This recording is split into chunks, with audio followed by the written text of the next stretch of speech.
Apapun masalah kita, apapun tantangan yang sementara kita hadapi, jangan pernah patah semangat untuk memuliakan Allah. Di pagi ini kita telah membaca dan mendengarkan kebenaran firman Tuhan dari Daniel pasal 6 ayat 1 sampai ayatnya yang ke-29. Saudara-saudara jemaat, mungkin kisah gua singa ini sudah tidak asing lagi kita dengar. Di zaman kita masih anak-anak setelah dibaptis, kita ada dalam persekutuan sekolah minggu. Kisah ini sering diceritakan oleh bunda-bunda pengasuh atau para pengasuh kepada kita. Daniel adalah seorang yang dikenal sangat jujur, tekun dalam ibadahnya, dan dalam perbuatan-perbuatannya dia dikenal sebagai orang yang sangat baik. Jemaat yang Tuhan Yesus kasihi, berdoa berarti menyampaikan isi hati kepada Tuhan, bersekutu dengan Tuhan setelah memahami kehendak-Nya. Kita berkomunikasi dengan Tuhan lewat firman-Nya. Ketika kita ada di hadapan Tuhan, kita merasa sangat dekat dengannya, merasa bahwa Dia ada di depan kita, dan bahwa ada sesuatu yang akan kita katakan kepada Tuhan, dan apapun yang kita rasakan kita katakan kepadanya saat itu. Hati kita merasa penuh dengan terang, dan kita merasakan betapa indahnya bersekutu dengan Tuhan. Jemaat yang Tuhan Yesus kasihi, Daniel, dia adalah salah satu pejabat yang diangkat oleh Raja Darius. Dalam pembacaan kita tadi dikenal di sana, Raja Darius adalah raja orang Media. Orang Media adalah sebutan bagi kerajaan Babel. Daniel diangkat menjadi pejabat pada saat itu. Dia adalah salah satu pejabat di antara 120 wakil-wakil kerajaan pada saat itu. Dan 120 pejabat itu juga mereka punya tiga anggota lagi. Jadi kita hitung saja, kalau satu wakil rakyat itu dia punya 3 orang, berarti kalau 120 dikali 3 saja sudah 360 orang. Daniel salah satu dari antara 360 orang itu. Saudara-saudara yang Tuhan Yesus kasihi, di antara pejabat-pejabat ini, mereka iri kepada Daniel karena Raja Darius berniat akan mengangkat kedudukan Daniel lebih tinggi lagi daripada pejabat-pejabat yang lain. Karena sepanjang perjalanan pekerjaan Daniel saat itu, dia tidak ditemukan memiliki celah atau kesalahan yang bisa mematahkan akan niat raja mengangkat dia lebih tinggi lagi. Para pejabat-pejabat yang lainnya mencari celah. Dengan alasan apa? Kita harus menjatuhkan Daniel. Dengan alasan apa kita harus membatalkan niat raja untuk mengangkat dia lebih tinggi lagi daripada kita? Mereka hidup dalam kecemburuan karena Daniel ternyata membawa ancaman bagi pejabat-pejabat yang lain yang punya kebiasaan-kebiasaan korupsi. Kemudian para pejabat-pejabat ini mulai mengumpulkan satu dengan yang lain, bersiasat, mengatur strategi untuk menjatuhkan atau menghancurkan Daniel. Jika dikaitkan dengan zaman sekarang ini, kalau ada orang yang punya prestasi, ada orang yang menonjol dalam satu perusahaan atau satu instansi atau satu persekutuan, pasti ada orang lain yang mempunyai rasa iri, dengki, dan berniat untuk mencari-cari kesalahan dia. Tetapi Ketika kita melakukan hal itu, kalau hal itu dikehendaki Allah boleh. Tapi ketika hal itu kita lakukan tetapi itu tidak dikehendaki oleh Allah, maka dosa itu akan berbalik kepada diri kita sendiri. Jemaat yang Tuhan Yesus kasihi, Daniel tidak punya kesalahan apa-apa selain dia menyembah kepada Allah. Para pejabat-pejabat ini tidak menemukan sama sekali celah untuk menjatuhkan Daniel selain cara menjatuhkannya dengan dia menyembah kepada Allah. Akhirnya para pejabat-pejabat ini menghadap raja dan meminta raja untuk menghukum Daniel, karena mereka sampaikan bahwa jangan ada penyembahan kepada Allah lain.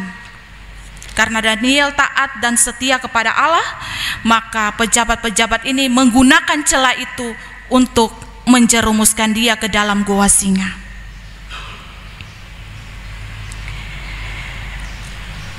Setelah para pejabat-pejabat ini menghadap Raja Darius, akhirnya Raja Darius dengan terpaksa mengeluarkan ketetapan yang menyampaikan kepada seluruh rakyat, yaitu larangan supaya mereka tidak boleh melakukan apa-apa atau beribadah kepada Allah lain. Peraturan ini didengar oleh Daniel. Tetapi bagaimana cara Daniel menghadapi peraturan ini yang menyudutkan dia? Karena dia satu-satunya anak Allah yang masih tetap setia menyembah kepada Allah.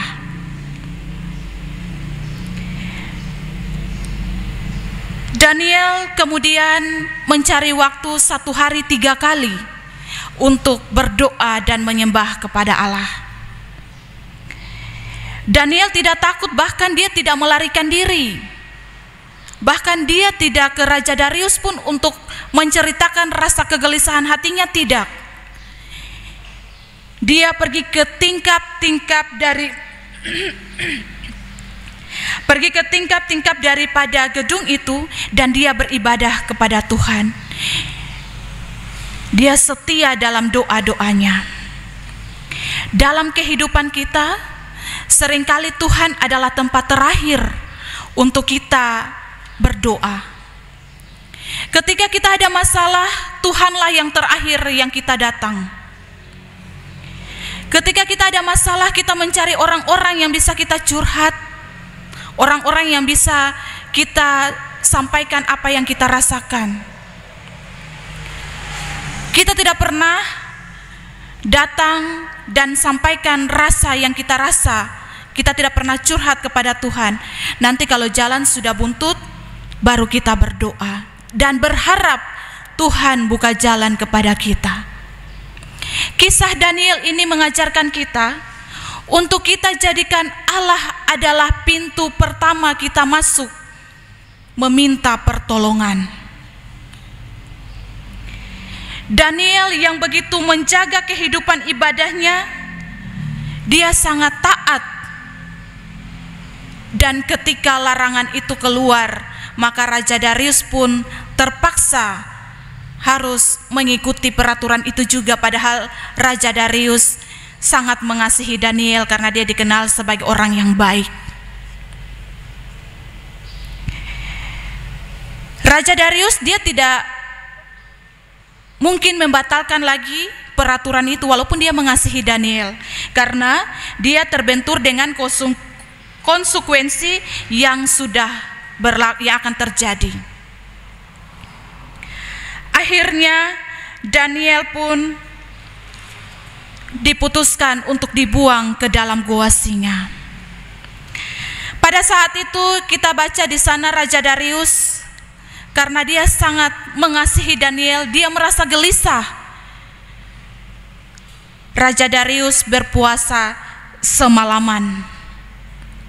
Dia tidak tidur. Dia takut apakah Daniel sudah dimakan oleh singa-singa itu ataukah tidak. Dikatakan di dalam firman Tuhan, pagi-pagi sekali raja sudah bergegas pergi ke gua singa. Darius sudah pergi ke sana untuk memastikan bahwa Daniel masih hidup. Dengan keyakinan Raja Darius, dia meyakini bahwa dari dalam gua singa itu dia berharap ada suara Daniel yang akan menjawab panggilannya.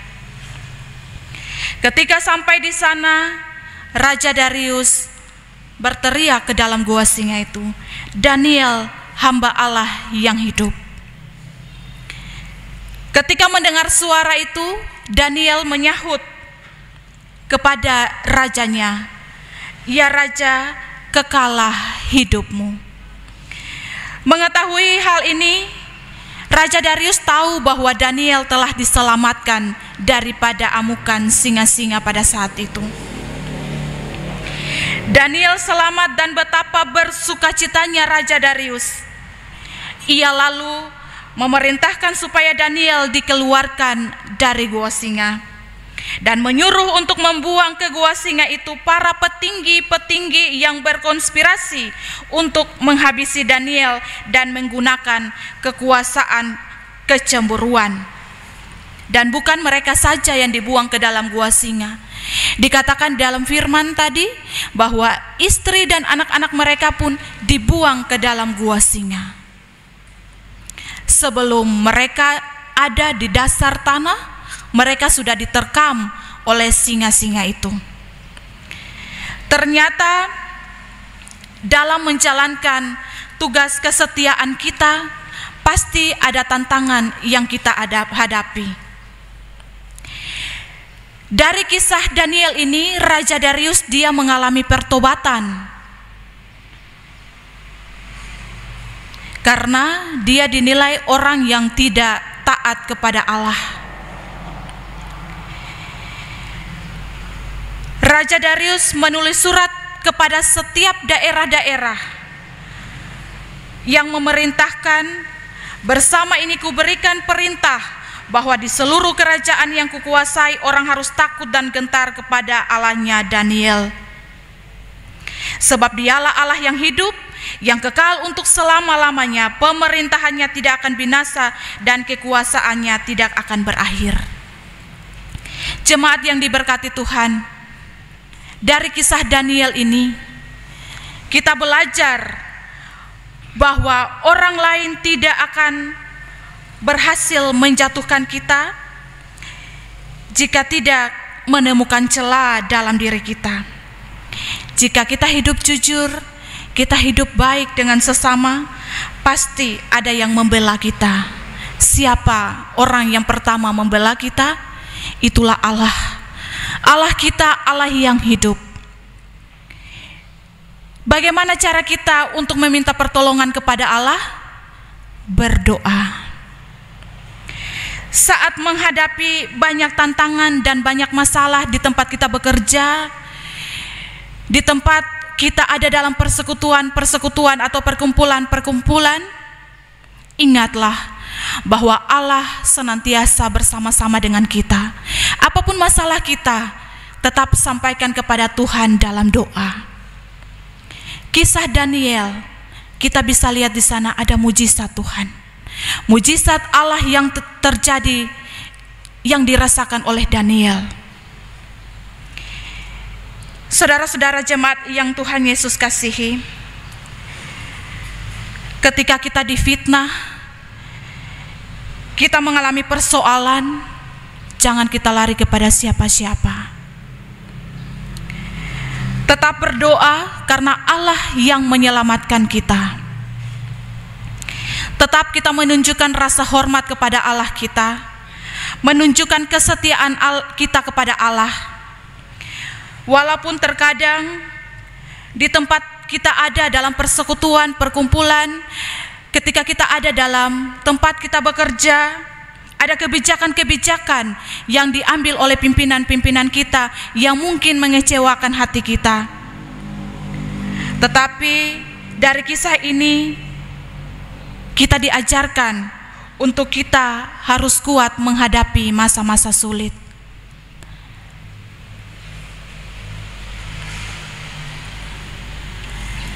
Jemaat yang Tuhan Yesus kasihi, saya berbagi bagi kita di pagi ini. Doa sangat besar kuasanya. Beberapa bulan yang lalu, saya diperhadapkan dengan masa-masa yang sangat sulit, yang tidak bisa diucapkan atau tidak bisa diterima oleh keluarga. Saat saya berada dalam kondisi yang kritis, koma selama 3 hari, saya tidak makan dan tidak minum. Di sanalah saya tahu bahwa doa itu sangat besar kuasanya. Dalam perjalanan saya selama 3 hari, saya menemukan seseorang yang tidak saya kenal. Dan saya melihat tidak ada tempat untuk saya berhenti di perjalanan itu. Sebelum saya diperintahkan untuk kembali, orang itu mengatakan, "Kembalilah, tanggung jawabmu masih besar, dan katakan kepada semua orang bahwa mujizat itu masih ada." Jemaat yang Tuhan Yesus kasihi, ketika kita berdoa, percayalah bahwa mujizat Tuhan masih ada untuk kita. Ketika Allah menyelamatkan kita daripada setiap permasalahan yang kita hadapi, bukan saja kita yang diselamatkan, tetapi minimal 1 orang di luar sana yang sudah Tuhan selamatkan. Semoga firman Tuhan di pagi ini memberikan kekuatan bagi kita untuk senantiasa kita bersekutu dan berdoa kepada Tuhan. Tuhan memberkati kita dengan firman-Nya. Amin.